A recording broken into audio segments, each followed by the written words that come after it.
Welcome to Tamil audio story channel.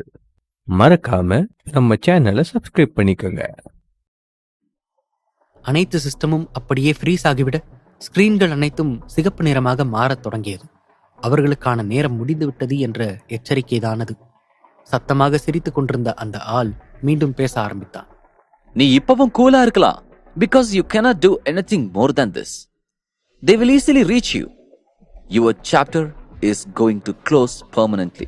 அவன் கூறி சிரிக்க அந்த நபர் வேகமாக இரும்ப ஆரம்பித்தான். அவன் அதிகப்படியாக இரும்ப அவன் வாயிலிருந்து ரத்தம் வர ஆரம்பித்தது. அவனை அழுத்தமாக பார்த்து கொண்டு ஆரி நின்று கொண்டிருக்க சீஃப் கத்தினார். இந்த ஜோக்கர் ஷோலாம் என்னால பாத்துக்கிட்டு இருக்க முடியாது. நீங்களே ஹேண்டில் பண்ணுங்க. முடியலனா whatever happens எல்லாம் முடியறத பார்க்க வேண்டியதுதான். அவர் கோபமாக பேசிவிட்டு அந்த இடத்திலிருந்து நகர்ந்து சென்று விட்டார்.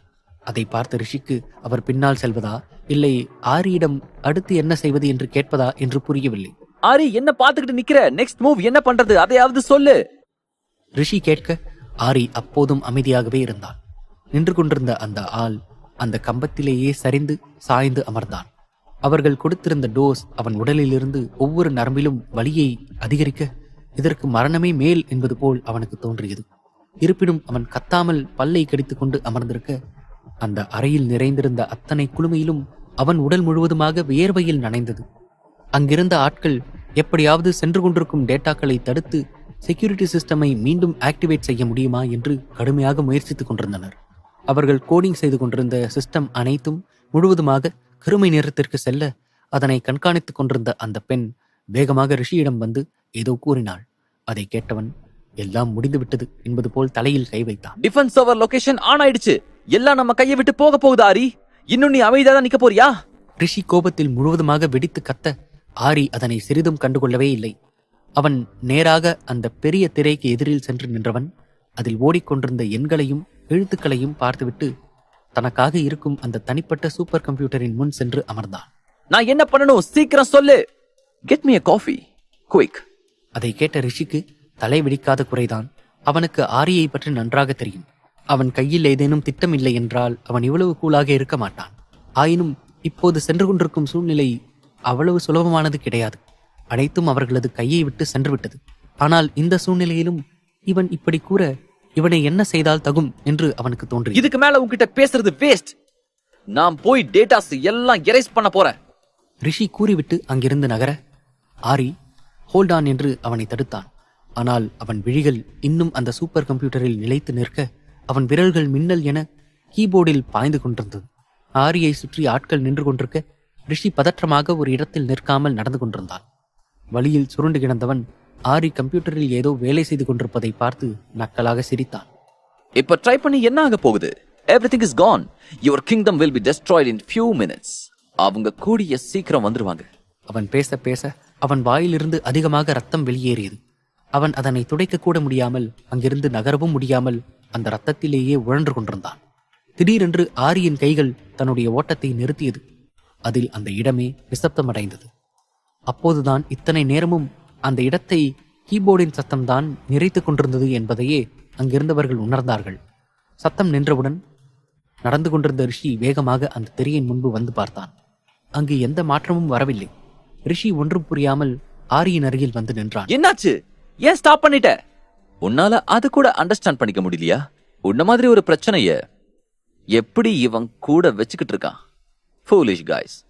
அவன் கிண்டலாக கூறி சிரிக்க ஆத்திரம் கொண்ட ரிஷி வேகமாக வந்து அவனை எட்டி உதைத்தான்.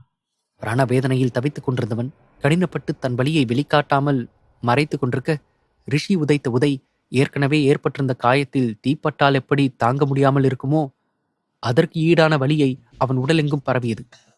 அந்த வலியை தாங்க முடியாமல் அவன் அலறினான். அதனை அங்கிருந்து யாரும் கண்டுகொள்ளவில்லை.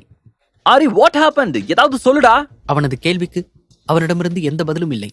அவன் ஒரே ஒரு பார்வை வீச்சை மட்டும் கொடுத்தான். ரிஷி முழுவதுமாக அமைதி அடைந்துவிட ஆரி மெதுவாக நடந்து மீண்டும் அந்த ஆளின் அருகில் வந்து நின்றான். வலியால் அலறிக்கொண்டிருந்தவன் சிறிது சிறிதாக அந்த வலியின் அளவுக்கு பழக்கப்பட்டு பல்லை கடித்துக் கொண்டு அதனை கட்டுப்படுத்த முயல அவன் உடல் முழுவதும் நடுக்கம் வெளிப்படையாகவே தெரிந்தது. Now how you are feeling? உன்னோட ஆளுங்க எல்லாம் வரப்போறாங்க. செக்யூர்டா இருக்கிற மாதிரி தோணுதா? ஆரி கூறியதை கேட்டவன் கிட்டத்தட்ட ஒரு முழு பைத்தியக்காரனைப் போல் சத்தமாக சிரித்தான். வலியால் அவனது கண்கள் இரத்த களரியாக மாற அவன் கண்களிலிருந்து கட்டுப்படுத்த முடியாமல் கண்ணீர் வழிந்தது. அவன் அதனை பொருட்படுத்தாமல் பேச ஆரம்பித்தான். I know, I've got a ticket to hell or heaven. இன்னும் கொஞ்ச நேரத்துல that will be open. But உன்னோட இந்த failure face என்னோட கண்ணால பார்த்துட்டேன். So now I am going happily. அவன் சந்தோஷத்தில் கத்தி கூச்சலிட ஆரியின் முகம் இப்போதுதான் சிறிது கோபத்தை வெளிக்காட்டியது. But I'm not satisfied. ஆரி கூறிய நொடி அந்த பெரிய திரையிலிருந்து சிகப்பு அலர் மறைந்து ஸ்கிரீன் நார்மலாக மாற அதில் ஆரியின் மாஸ்க் புகைப்படம் தோன்றியது. அடுத்தடுத்து அங்கிருந்த கம்ப்யூட்டர்கள் அனைத்தும் ஆட்டோமேட்டிக்காக ஆனாக தரையில் சிரித்துக்கொண்டு கிடந்தவனின் முகம் பேய் அறைந்தது போல மாறியது. அவனுக்கு நன்றாக தெரியும் தான் கண்டிப்பாக பிழைக்க முடியாது என்பது. ஆனால் தனக்கு எதிரில் நின்றவனின் சாம்ராஜ்யம் வேரோடு இன்று பிடுங்கி எறியப்பட போகிறது என்று நினைத்து கொண்டிருந்த நிலையில் திடீரென்று ஏதோ மேஜிக் செய்தது போல விஷயங்கள் அவன் கண்முன்னே மாறி இருக்க அவனால் சுத்தமாக நம்ப முடியவில்லை. No, it's... அவ்வளவுதான். அவன் மூச்சை நிறுத்தி இருந்தது ஆரியுடைய கைகளில் இருந்த பிஸ்டலிலிருந்து வெளிப்பட்ட புல்லட். ஆரி அவனை இவ்வளவு பேச விட்டதற்கு காரணமே அவன் வெற்றி என்று நினைத்து கொண்டிருக்கும் விஷயம் உண்மையில் அது அவனுடைய மிகப்பெரிய தோல்வி என்பதை அவனுக்கு காட்டுவதற்காக மட்டுமே. அந்த ஒரு நொடி அவன் கண்களில் தெரிந்த ஏமாற்றம், பதற்றம், பயம், நம்பிக்கையின்மை இதுவே அவன் இறப்பதற்கு போதுமான தகுதிகளாக இருந்தது. அதனால் அவன் பேசுவதற்கு கூட வாய்ப்பளிக்காமல் ஆரி அவனது உயிரை கருணையே இல்லாமல் பறித்திருந்தான். ஆரி அந்த ஆளுக்கு அவனுடைய இறுதி வார்த்தைகளை கூட முழுமையாக முடிக்க முடியாமல் அவன் உயிரை பறித்திருந்தான். அங்கு சூழ்நிலை நமக்கு சாதகமாக மாறி இருப்பதை ரிஷி உணர ஆரம்பித்தான். அவனுக்கு மகிழ்ச்சியில் கை கால் புரியாமல் ஓடி வந்தவன் தன்னுடைய உயிர் நண்பனை கட்டி கொண்டான். ஆனால் ஆரி சிறிதும் யோசிக்காமல் அவனை பிடித்து தள்ளிவிட்டான். All of you, security system develop பண்ணுங்க. Quick, fast. அவன் பொதுவாக உத்தரவிட அங்கு நின்று கொண்டிருந்த ஆட்கள் உடனடியாக தங்களது சிஸ்டமில் சென்று அமர்ந்தனர். அந்த இடத்தை மீண்டும் கீபோர்டுகளின் சத்தம் நிறைக்க ஆரம்பித்தது. இங்கு ரிஷி நேராக அந்த இறந்து கிடந்த ஆளின் மீதுதான் சென்று விழுந்தான். அங்கே இருந்து SM அதன் மீது முட்டிக்கொள்ள அவன் குமட்டி கொண்டு வேகமாக எழுந்து வந்தான். You rascal! எதுக்குடா என்ன அந்த ஆள் மேல பிடிச்சு தள்ளின? நான் என்ன உன்னோட கேர்ள் ஃப்ரெண்டா? இடியட்! என்ன வந்து கட்டிப்பிடிக்கிற? ஓஹோ, அப்ப இதுக்கு முன்னாடி நாங்க உன்னை கட்டிப்பிடிச்சதே இல்ல. நான் கேட்ட காஃபி எங்க? நான் வேணா எடுத்துட்டு வந்து தரவா? சீஃபின் குரல் அவர்களுக்கு பின்னால் கேட்டது. இருவரும் இத்தனை நேரம் நடந்த கலவரத்திற்கும் தங்களுக்கும் சம்பந்தமே இல்லை என்பது போல் அரட்டை அடித்துக் கொண்டிருக்க தகவல் அறிந்து மீண்டும் அந்த இடத்திற்கு வந்த சீஃப் அதனை கண்டு எரிச்சல் அடைந்தார். ஆரி அதனை கண்டு கொள்ளவே இல்லை என்பது போல் நின்றிருக்க ரிஷிக்குத்தான் பயமாக இருந்தது. நானே போய் 2 பேருக்கும் எடுத்துட்டு வரேன். ரிஷி கூறிவிட்டு அங்கிருந்து தப்பிக்க பார்க்க ஆரி அவனை தடுத்தான். அது ரிஷியோ ஏண்டா என்பது போல் பார்வையை தன் நண்பனின் மீது வீச அவனோ உன்னை தனியாக தப்பிக்க விட்டு விடுவேனா என்பது போல பார்த்தான். இவர்கள் இருவரையும் முறைத்து பார்த்து கொண்டிருந்தார் சீஃப். சர்வேலன்ஸ் ஃபுட்டேஜ் எங்க? I will play the footage, sir. ஆரி கேட்க எப்படியும் அவன் இந்த பிரச்சனைகள் ஓய்ந்த பிறகு அதற்குத்தான் முதலில் வருவான் என்று அறிந்து வைத்திருந்த அந்த பெண் ஏற்கனவே அந்த ஃபுட்டேஜுகளை கலெக்ட் செய்து வைத்திருந்தாள். அந்த பெண் அந்த காட்சிகளை இயக்கவும் அங்கிருந்த சுமூகத்தன்மை மறைந்து மீண்டும் இறுக்கமான சூழ்நிலை உருவாகியது. தன்னிச்சையாகவே மூவரின் கவனமும் அந்த காட்சிகளில் பதிந்தன. அந்த ஆள் ஏர்போர்ட்டின் வழியாகத்தான் இந்த இடத்திற்குள் ஊடுருவி இருக்கின்றான். என்னதான் இந்த இடத்தில் அதிகப்படியான பாதுகாப்புகள் நிறைந்திருந்தாலும் ஏர்போர்ட் பக்கம் அதிகமான ஆள் நடமாட்டம் இல்லை என்பது உண்மை. அதனால்தான் அங்கு சிசிடிவி கேமராக்கள் இன்னும் அதிகமாக பொருத்தப்பட்டிருக்கும். ஆனால் அந்த நபர் சிசிடிவி கேமராக்களில் 2 செயலிழக்க வைத்து அதன் மூலமாக அங்கிருந்து இந்த இடத்திற்குள் நுழைந்து அதன் பின் இங்கிருந்த டேட்டாக்களை அவன் அனுப்ப வேண்டிய நபர்களுக்கு கடத்தி இருந்தான். ஆனால் ஆரி ஏற்படுத்தி வைத்திருந்த செக்யூரிட்டி சிஸ்டம் அவ்வளவு வலுவானது. முதலில் அவர்களுடைய சர்வரின் டிஃபென்ஸ் சிஸ்டமை பிரேக் செய்து உள்ளே வருவதற்கே அவர்களுக்கு கிட்டத்தட்ட அரை நாள் தேவைப்படும். தகவல்கள் அனைத்தும் கலெக்ட் செய்யப்பட்டு ஒருவருக்கு அந்த டேட்டாக்கள் பரிமாறப்பட வேண்டுமென்றால் அவர்களுக்கு 1 நாள் தேவைப்படும். அவ்வாறு கலெக்ட் செய்யப்பட்ட டேட்டாக்களை முழுமையாக அவர்கள் அங்கு பதிவிறக்கம் செய்யாமல் பாதியிலேயே தடைப்பட்டால் அங்கு அவர்களுடைய சர்வர் மொத்தமாக கிராஷ் ஆகி அதிலிருந்து பதிவிறக்கம் செய்யப்பட்டிருந்த டேட்டாக்கள் தானாகவே பாம்களாக ஆக்டிவேட் ஆகும்படியான மிகவும் அட்வான்ஸ் தொழில்நுட்பத்தை ஆரி செயல்படுத்தி இருந்தான். அதன்படிதான் இப்போது அனைத்தும் நடந்து முடிந்திருந்தது. அந்த பக்கம் எந்தவிதமான சேதாரம் நடந்திருக்கும் என்பது ஆரியின் மனதிற்குத்தான் தெரியும். இது போன்ற செய்திகள் ஊடகத்திடமிருந்து கூட மறைக்கப்பட்டுவிடும். சிசிடிவி காட்சிகளை கண்ட ஆரி கோபமடைந்தான். அவனது இதழ்கள் அடுத்தடுத்த உத்தரவுகளை இட ஆரம்பித்தது. சர்வேலன்ஸ் கேமரா எல்லாத்தையும் லிங்க் பண்ணுங்க.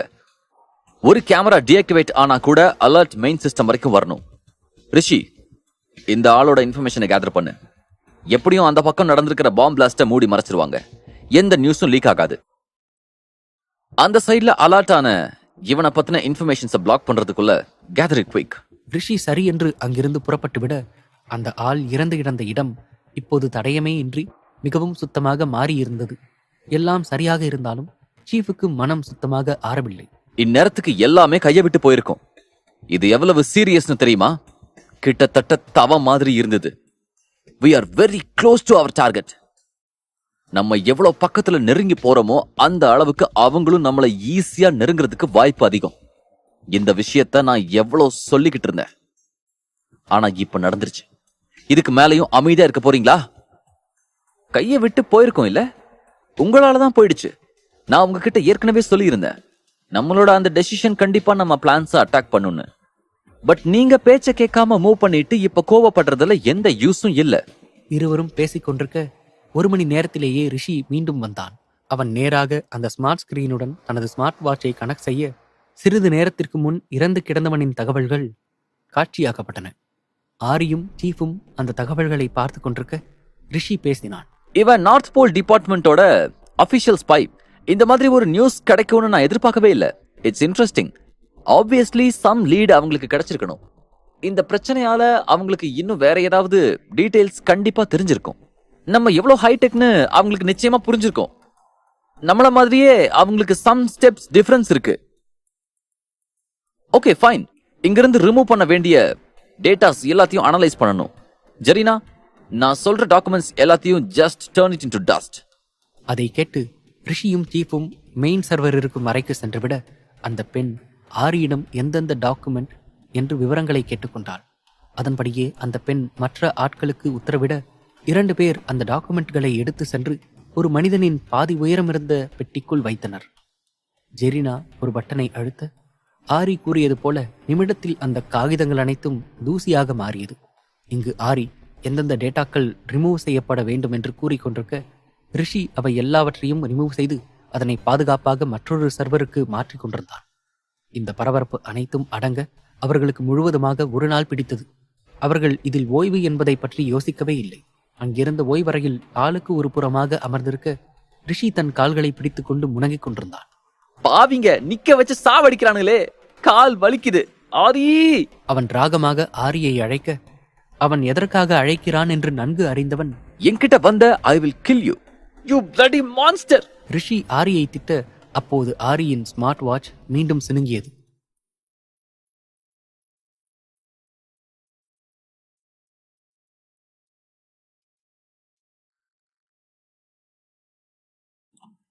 அனைவரும் பிரச்சனையை ஓய்ந்துவிட்டு ஓய்வாக அமர்ந்திருக்க ரிஷி ஆரியை வம்பிழுத்துக் கொண்டிருந்தான். அப்போது ஆரியின் வாட்ச் மீண்டும் சினுங்கியது. ஆரியை விட அவசரமாக ரிஷி என்ன என்று பார்க்க ரோஷினியிடமிருந்துதான் மெசேஜ் வந்திருந்தது. அதை பார்த்தவன் மீண்டும் ரிஷியை பிடித்து தள்ளிவிட்டு அங்கிருந்து நகர்ந்து தனியாக சென்றான். ரிஷி சென்று சோஃபாவில் விழ அவன் எரிச்சல் அடைந்தான். சீஃப், இவனை நீங்க என்னன்னு கேட்கவே மாட்டீங்களா? அதான் இப்படி சுத்துறான்.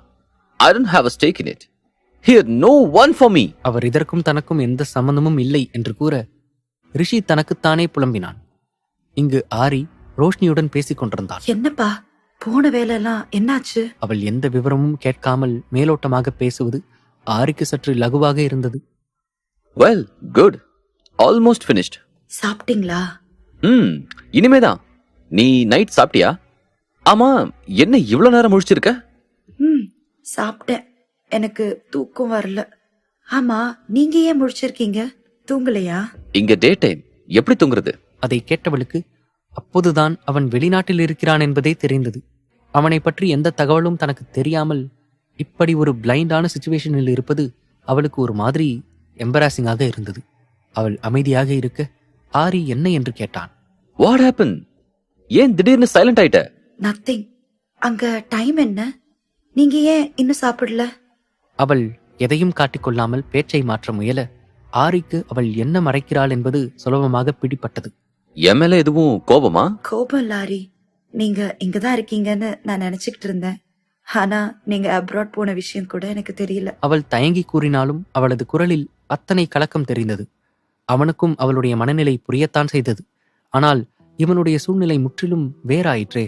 ஆரி அமைதியாக யோசனையில் இருக்க ரோஷினி பேசினாள். சாரி, நான் சொன்னது எதுவும் தப்பா எடுத்துக்கிட்டீங்களா? நான் உங்களை பத்தி தெரிஞ்சுக்கணும்னு கேட்கல. ஹே, ஜஸ்ட் சில். நீ அந்த மாதிரி தாட்ல கேட்கலன்னு எனக்கு தெரியும். ஏன் உன் வாய்ஸ் டல்லா இருக்கு? ஆரி, ஐ மிஸ் யூ. எனக்கு உங்களை இப்பவே பார்க்கணும் போல இருக்கு. இதான் உன்னோட ப்ராப்ளமா? இதுக்கு ஏன் டல்லா இருக்க? பார்க்கணும்னு சொல்லியிருந்தா வீடியோ கால் பண்ணிருப்பேன்ல. வீடியோ கால் பண்ணுவீங்களா? சீரியஸாவா? அப்ப பண்ணுங்க ப்ளீஸ். ஆச்சரியமடைந்தவள் அவனிடம் கொஞ்சினாள். அதை கேட்டு ஆரி சிரித்தான். பின் அவன் அவளுக்கு வீடியோ கால் செய்ய இருவரின் உருவமும் ஸ்கிரீனில் தெரிந்தது. ஆரிக்கு பின்னால் இருந்த இடம் மறைக்கப்பட்டிருந்தது. அது ரோஷினிக்கு நெருடலை கொடுத்தாலும் அவள் அவனை இப்போது பார்த்தால் போதுமென்று இருந்தாள். என்னை விட நீங்க தான் டல்லா தெரியுறீங்க. ஒர்க் அதிகமா? ஆரி ஆமாம் என்பது போல் கூற அப்படியே அவர்களுடைய உரையாடல் 30 நிமிடங்கள் தொடர்ந்தது. எப்ப வருவீங்க? ஏன் உன்னால நான் இல்லாம இருக்க முடியலையா? ஆரி, அவன் டபுள் மீனிங்கில் கேட்க அவளோ இல்லை என்று மறுக்காமல் வெட்கத்தில் நெளிந்தாள். அதை கண்டவனின் உணர்வுகள் ஒரு நொடி தூண்டப்பட்டது. ஓகே, நான் இன்னும் 2 டேஸ்ல வந்துருவேன். கேர்ஃபுல்லா இரு. டைமுக்கு சாப்பிடு. என்னால சரியா பேச முடியாது. Take care, okay? அவளும் சரி என்று கூற இருவருமே மனமில்லாமல் அழைப்பை துண்டித்தனர். ரோஷினிக்குத்தான் உறக்கமே வரவில்லை. ஏனோ அவனுடன் ஒன்றாக உறங்கி பழகுவது சிறிது நாட்களே இருந்தாலும் அது அவளுக்கு ஒரு போதை போல மிக விரைவாக அவளை அது பற்றி கொண்டு இம்சித்தது. வராரு, ஏதாவது பண்ணி மயக்கிடுறாரு, அப்புறம் அப்படியே விட்டுட்டு போயிடுறாரு. படுக்கையில் புரண்டு கொண்டே இருந்தவள் தன்னை அறியாமலேயே அப்படியே உறங்கி போனாள். நன்றாக உறங்கிக் கொண்டிருக்க வேலையாட்கள் அவளை வந்து உணவு உண்ண அழைத்தனர். மேடம், சாப்பிட வாங்க, டைம் ஆச்சு. 2 minutes, கொஞ்ச நேரம் தூங்கிக்கிறேன். சாரி மேடம், நீங்க காலையில இருந்து இதான் சொல்லிட்டு இருக்கீங்க. மத்தியானம் ஆயிடுச்சு. சாரு கேப்பாங்க, வந்து சாப்பிடுங்களேன். ஆம், அவர் கூறியது போல ரோஷினி காலையிலிருந்து அவர்கள் எழுப்ப 2 நிமிடம் என்று மதியம் 2 மணி வரை உறங்கிக் கொண்டிருந்தாள். அவர் கூறியதை கேட்டவள் கண்களை திறக்க மனமே இல்லாமல் தன் கண்களை மூடியபடியே படுக்கையில் எழுந்து அமர்ந்தாள். நீங்க போங்க, நான் ஃப்ரெஷ் ஆகிட்டு கீழே வரேன். அவர் எங்கே அவள் மீண்டும் படுத்து உறங்கிவிடுவாளோ என்று தயங்கி அப்படியே நிற்க ரோஷினி சிரித்தாள். நான் திரும்ப படுத்து தூங்க மாட்டேன், நீங்க போங்க, நான் வரேன். அதுபோலவே ரோஷினி தயாராகி கீழே வர அவளுக்கான உணவும் தயாராக இருந்தது. உண்டு முடித்தவள் அப்படியே அமர்ந்திருக்க டீனாவிடமிருந்து கால் வந்தது. அழைப்பை ஏற்ற ரோஷினி டல்லாக பேச டீனா என்ன என்று விசாரித்தாள். என்னாச்சுடி, ஏன் டல்லா பேசுற? உடம்புக்கு எதுவும் முடியலையா? இல்ல, ஆரி வெளியே போயிருக்காரு, அதான் ஒரு மாதிரி இருக்கு. ஏண்டி, இது உனக்கே கொஞ்சம் ஓவரா இல்ல? வெளியே போனா வரப்போறாரு. ஏ, அது இல்லடி, அவரு அப்ராட்ல இருக்காரு. அவரு இன்னும் வரதுக்கு 2 days ஆகுமா. அவள் சினுங்கலாக சொல்ல அதை கேட்ட டீனா தன் தோழியை கிண்டல் செய்ய ஆரம்பித்தாள். என்னடி, சார் இல்லாம மேடமால இருக்க முடியல போல. அவள் கூறியதை கேட்டவளுக்கு ஆரி வீடியோ காலில் கூறியதுதான் நினைவிற்கு வந்தது. என்ன, அவரும் இதேதான் சொன்னாரு. ஒருவேளை உண்மையாவே என்னால ஆரி இல்லாம இருக்க முடியாதா? இப்படி யோசிப்பவள்தான் ஒரு நாள் தானாகவே ஆரியை விட்டு முழுவதுமாக பிரிந்து செல்லப் போகிறாள். அவள் அப்படி ஆரியை விட்டு பிரிந்து செல்ல காரணம் என்னவாக இருக்கும்? அதன் பின் ஆரியின் நிலை என்ன? ரோஷினி தன் மனதில் நினைத்துக் கொண்டிருக்க டீனா அந்த பக்கம் முழுவதுமாக அமைதியாக இருப்பதில் குழம்பினாள். இன்னும் அவள் லைனில் தான் இருக்கிறாளா என்று தன் செல்போனை ஒரு முறை செக் செய்தவள் அவளை அழைத்தாள். ரோஷினி, நான் பேசுறது கேக்குதா? ஹலோ. கேக்குது, கத்தாத. அது சரி, நீங்க திடீர்னு சைலண்ட் ஆனா நாங்க வேற என்ன பண்றது? மேடம் கிட்ட சார் பத்தி பேசினாலே ட்ரீம்ல டுவேட் பாட போயிடுறீங்க. அப்புறம் கத்துனா தானே ட்ரீம் கட் ஆகும். நல்ல மனசுடி உனக்கு. Thank you thank you. இந்த பாலிசியில தாண்டி இருக்கணும். நோ சூடு நோ சொர்ண. இதற்கும் அவள் ரோஷினி தன்னை ஏனோ பாராட்டி புகழ்ந்து தள்ளுவது போல பெருமையாக வாங்கிக் கொண்டாள். ரொம்ப போர் அடிக்குது, ஷாப்பிங் போலாமா?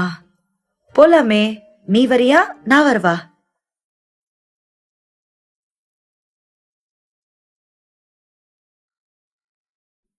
டீனா கிளம்பி தயாராக இருக்க ரோஷினி கூறியது போல் வந்து அவளை பிக்கப் செய்து கொள்ள தோழிகள் இருவரும் ஷாப்பிங் கிளம்பி சென்றனர். கார் நேராக சென்று அந்த சிட்டியின் மிகப்பெரிய மாலில் ஒன்றான எமரல்டு சிட்டி சென்டரில் நின்றது. ஐஸ்கிரீம் பார்லர் போலாம் இல்ல ஃபர்ஸ்ட் பியூட்டி பார்லர் போறோம். தோழிகள் இருவரும் முதலில் எங்கு செல்வது என்று ஒரு குட்டி வாக்குவாதத்தை முடித்துவிட்டு இறுதியாக டீனா கூறியது போல் பியூட்டி பார்லருக்கு சென்றனர். அங்கு face massage, facial, pedicure, manicure என செய்து முடித்தவர்கள் அடுத்ததாக ரோஷினி கூறியது போல் ஐஸ்கிரீம் பார்லருக்கு சென்றனர்.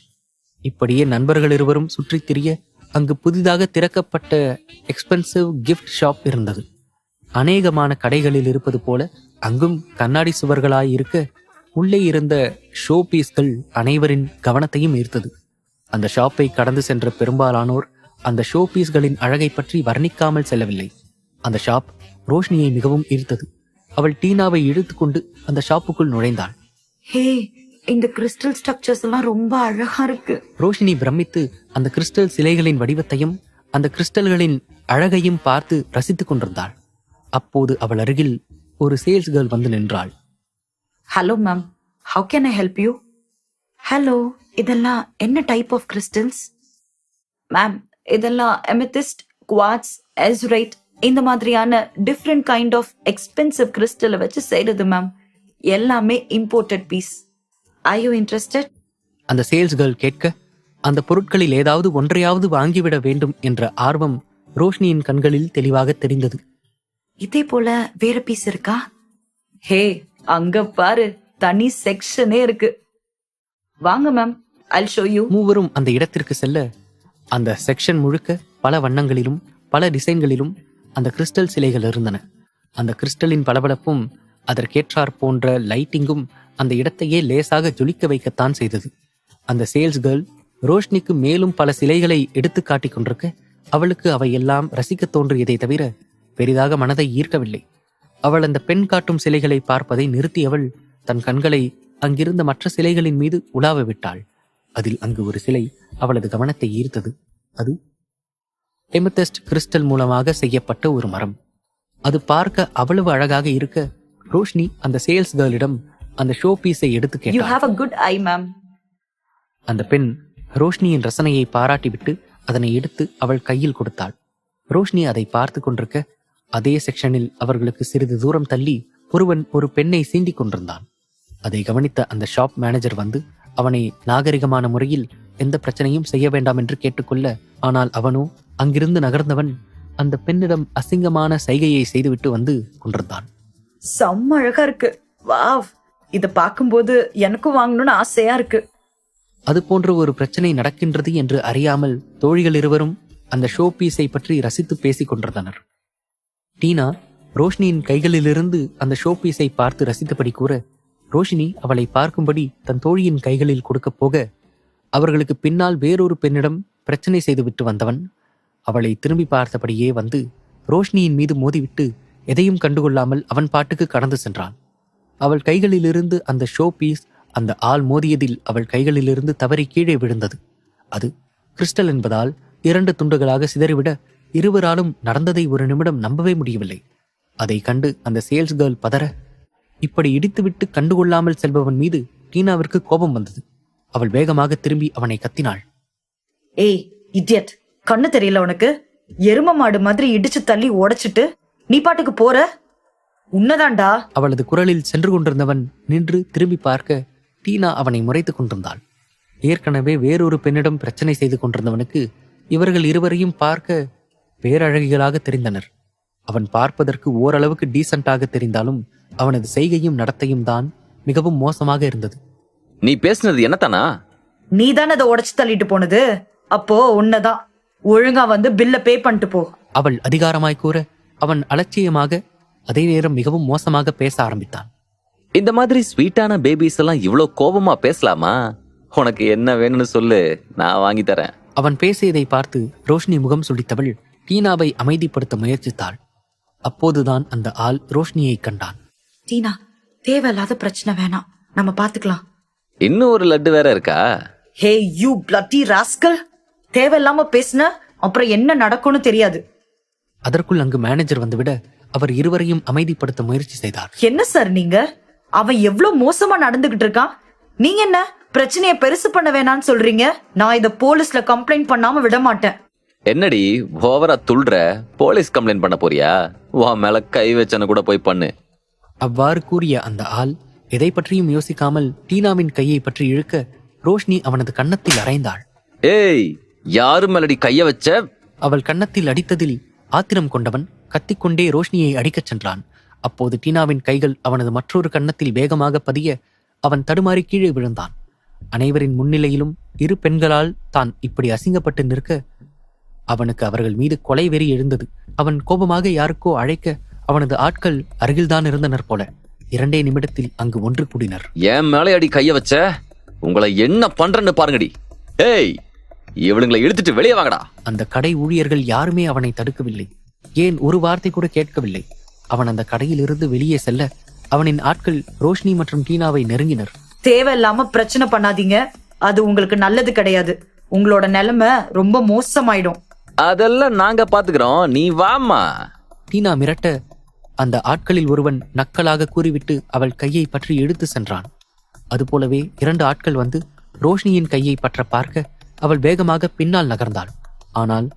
ஆனால் அந்த கிறிஸ்டலின் ஒரு துண்டு அவளது ஸ்லிப்பரை வழுக்கிவிட பொத்தென்று அவள் தரையில் விழ அந்த ஆட்கள் அவளை அப்படியே பிடித்து இழுத்து சென்றனர். ரோஷினி, டீனா இருவரும் அந்த ரவுடிகளிடம் மாட்டிக்கொண்டிருந்தனர். பேசுங்கடி, இவ்வளவு நேரம் பேசிக்கிட்டு இருந்தீங்க, இப்ப என்ன அமைதியாவே இருக்கீங்க? சொல்லியபடியே அவர்களிடம் நெருங்கினான் அவன். இவன் தங்களை நோக்கி வருகிறான் என்று தெரிந்து கொண்டு இருவரும் ஒரு அடி பின்னால் வைத்தனர். அவர்களை தடுத்து நிறுத்துவது போல் அவன் கூட இருந்த ரவுடிகள் அவர்களை சுற்றி நின்றனர். அதை பார்த்த இருவரும் மனதில் பயம் தோன்றியது. இவர்களிடமிருந்து எப்படி தப்பிப்பது என்று இவர்கள் தங்களுக்கு ஏதாவது வழி கிடைக்காதா என்று யோசித்துக் கொண்டிருக்க அவனும் இவர்களிடம் நெருங்கிக் கொண்டே இருந்தான். ஒரு கட்டத்தில் அவன் இவர்களை நெருங்கி இருக்க அந்த கோபத்தில் டீனா அவன் கன்னத்தை பழுக்க வைத்திருந்தாள். அதில் கோபம் கொண்டவன், உனக்கு அவ்வளவு திமிராடி சொல்லியவன் அவள் கழுத்தை பிடிக்கச் சென்றான்.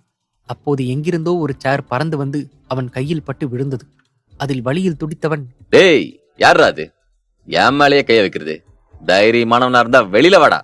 அப்போது அந்த கூட்டத்திலிருந்து ஒரு குரல் கேட்டது. அந்த குரல் வந்த திசையை அனைவரும் திரும்பி பார்த்தனர். ஏன், டீனா, ரோஷினி இருவரும் கூட திரும்பி பார்த்தனர். அவர்கள் கண்களில் சந்தோஷமும் அதிர்ச்சியும் ஒன்றாக தெரிந்தது. அப்போது அந்த குரல் கொடுத்தவன் பேசத் துவங்கினான். ஏன் சார், தைரியமானவங்க மட்டும்தான் உங்ககிட்ட மோதணுமா? மத்தவங்க யாரும் மோதக்கூடாதா? இல்ல தைரியமானவங்களை பார்த்தா ஓடிடுவீங்களா? இவன் அவனை பார்த்து கிண்டல் செய்யும் விதமாக கேட்டதை பார்த்தவனுக்கு கோபம் வர, டேய், என்னடா அவனை பேச விட்டு வேடிக்கை பாக்குறீங்களா? பேசுன அவனோட வாயையும் சேர வீசின அவனோட கையையும் உடைக்கடா. அதை கேட்ட ஒருவன் ஏய் என்று கத்திக்கொண்டே அவனை தாக்க வந்தான். அதை பார்த்தவன் கண்ணிமைக்கும் நேரத்தில் அதிலிருந்து விலகி தாக்க வந்தவனின் கையை பிடித்தவன் ஒரே முறுக்காக முறுக்கினான். அவ்வளவுதான், அவன் கையில் இருக்கும் எலும்புகள் உடையும் சத்தம் அங்கிருந்த அனைவர் காதிலும் விழுந்தது. அப்போது அவன் திரும்பி டீனா, ரோஷினி இருவரையும் ஒரு பார்வைதான் பார்த்தான். இன்னும் இங்கே நிப்பீங்களா? தள்ளி போங்க. அவர்களை பார்த்து கத்தினான். அதை பார்த்து இருவரும் அங்கிருந்து நகர்ந்து சென்றார்கள். அதை பார்த்தவன் தன் கை வளைவுக்குள் இருந்தவனை ஒரு உதைக்க அவன் அந்த தலைவனின் காலில் சென்று அலறிக்கொண்டே விழுந்தான். அதை பார்த்த அந்த தலைவனின் கண்கள் சிவந்தது. உடனே இன்னொருவனை பார்த்தான்.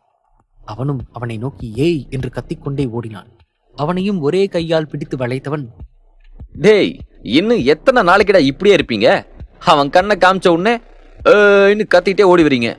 அடி வாங்குறதுக்கு அவ்வளோ அவசரமா? சொல்லியவன் கத்திய அவன் வாய் மீது 4 குத்து குத்தினான். அதில் அவன் வாயிலிருந்து ரத்தம் வெளியே வர இந்த முறை அந்த தலைவன் சொல்லும் முன்பே ஒருவன் ஓடி வந்தான், கையில் கட்டையுடன். அதை தன் பிடியில் இருந்தவனின் கண்களில் மூலம் பார்த்தவன் அவனை அடுத்த நொடி ஒரு சுழற்றினான்.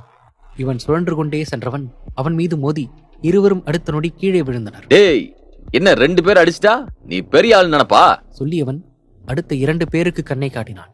ஆனால் ராகவோ அதை பற்றி எந்த கவலையும் இல்லாமல் இருந்தவன் அவர்கள் நெருங்கியவுடன் 2 கைகளால் ஓங்கி அவர்களின் வயிற்றில் குத்தினான். இவனின் தாக்குதலை எதிர்பாராதவர்கள் வயிற்றை பிடித்துக்கொண்டு ஐயோ அம்மா என்று கத்தினார்கள். அதை பார்த்த ரோஷினி, சீனா, தமிழ் சினிமால வர ஹீரோ மாதிரி நல்லா ஃபைட் பண்றாருல்ல. வெறுப்பேத்தாது, வாய மூடு. அவங்க பேசின பேச்சுக்கு அவங்க வாயிலே குத்தணும். அதுலயும் அந்த தடிமாடு வாயிலே குத்தணும். இவள் கோபமாக திட்டிக் கொண்டிருக்க, ஆனால் ரோஷினி ராகவ் போடும் சண்டையை ரசித்து கைத்தட்டியபடி பார்த்து கொண்டிருந்தாள், ஏதோ படம் பார்ப்பது போல். அப்போது அந்த ரவுடி அதை பார்த்துவிட அதில் கோபமுற்றவன், டேய், ஒருத்தன் போய் அவங்கள புடிச்சிட்டு வாங்கடா. இவன் கோபமாக சொல்ல அவர்களை நோக்கி ஒருவன் சென்றான். அதை பார்த்த ராகவ் அடுத்த நொடியே தன்னை தாக்க வந்தவனிடமிருந்து கட்டையை வாங்கி அவனை நோக்கி வீசினான். அது சரியாக அவன் பின்மண்டையில் பட அவன் அப்படியே மயங்கி சரிந்தான். அதில் அந்த தலைவனுக்கு இப்போது அதிகமாக கோபம் வந்துவிட அங்கு இருக்கும் ஆட்களில் ஒரு 4 பேரை போகச் சொல்லி கத்தினான். அவர்களும் ஒருவன் 2 பேர் போனால் தானே பிரச்சனை, 4 பேர் போனால் அவனை வீழ்த்தி விடலாம் என்று நினைத்தவர்கள் இவன் சொன்னது போல் சென்றார்கள். ஆனால் அடுத்த நொடி ஒருவன் பறந்து சென்று அங்கிருக்கும் கண்ணாடியில் மோதி விழுந்தான். இன்னொருவன் அவன் காலுக்கு அடியில் கிடந்தான். அந்த இருவரின் நிலையை பார்த்த இருவருக்கும் கொஞ்சம் பயமாகத்தான் இருந்தது அவனிடம் நெருங்க. ஆனாலும் தன் தலைவனுக்காக ஒருவன் சென்றான். அவனை லாவகமாக பிடித்தவன் அடுத்த நொடி சுவற்றிலே இடி இடி என இடிக்க அவனும் அதே இடத்தில் சரிந்து விட்டான். இதை பார்த்த அந்த 4வது நபர் அங்கிருந்து தலை தெறிக்க ஓடினான். அதை பார்த்த தலைவன், டேய், பொடி பசங்களை எல்லாம் அடிச்சா நீ பெரிய ஆள்னு ஒத்துக்க முடியாது. அப்படி உனக்கு தைரியம் இருந்தா இப்ப என்கிட்ட மோதி பாடுறா. சொல்லியவன் தன் கைகளை முறுக்கி கொண்டு அவன் முன்பு நின்றான். அதை பார்த்த ராகவ் ஏதோ பாக்ஸிங் நெட்டில் பாக்ஸிங் பண்ணுவது போல் தன் கைகளை வைத்துக் கொண்டு நின்றான். அதை அறியாதவன் அவனை தாக்க ஓடி வந்தான். ஆனால் அவனும் நின்ற இடத்தில் அவனுக்கு ஒரு பஞ்ச் விட 2 அடி தள்ளிச் சென்று நிலை தடுமாறி விழச் சென்றவன் அதன் பின்பு தன்னை நிலைப்படுத்திக் கொண்டவன், டேய், ஏன் மேலேயே கைய வச்சிட்டியா? இருடா, உன் உயிரை எடுக்காம விட மாட்டேன். சொல்லியவன் ஆத்திரத்தில் மறுபடியும் ஓடி வந்தான். இப்போதும் எந்த அதற்றலும் இல்லாமல் அதே இடத்தில் நின்றவன் பாக்ஸிங் நெட்டுக்குள் பஞ்ச் விடுவது போல் அவனுக்கு ஒரு பஞ்ச் விட்டான். ராகவ் விட்ட குத்து இவன் வாயிலிருந்து ரத்தமே வந்துவிட்டது. தான் எப்படியாப்பட்ட ரவுடி, தன் மீது ஒருவன் கையை வைத்து விட்டான் என்று கோபத்தின் உச்சிக்கே சென்றவன் ரத்தம் வழிந்தபடி பேசினான். டேய், நான் யாருன்னு தெரியுமா? இந்த ஏரியா ரவுடிடா. சொல்லியவன் மீண்டும் அவனை தாக்கச் செல்ல அவன் கைகளை வளைத்து பிடித்தவன், எப்ப பாரு நான் யாரு தெரியுமா, என் மேல கைய வச்சிட்டியான்னு சொல்லிட்டே இருக்கியே தவிர நீ யாருன்னு ஒரு வார்த்தை கூட சொல்லவே மாட்டியே. சொல்லியவன் அவன் கைகளை முறுக்க அவன் அலறினான். அவன் அலறலை பொருட்படுத்தாமல் அவனிடம் பேச்சு கொடுத்து கொண்டே மெல்ல முறுக்கினான் ராகவ். என்ன, நீ யாருன்னு மறந்துட்டியா? என்ன சொன்ன? இந்த ஏரியா ரவுடியா? நீ ரவுடினா பெரிய ஆளா? நீ ரவுடினா உன் ரவுடித்தனத்தை ஒரு ஆம்பளை கிட்ட காட்டு, பொண்ணுங்க கிட்ட காட்டாத. உனக்கு எவ்வளவு தைரியம் இருந்தா நீ அவங்க மேல கை வைக்க போயிருப்ப.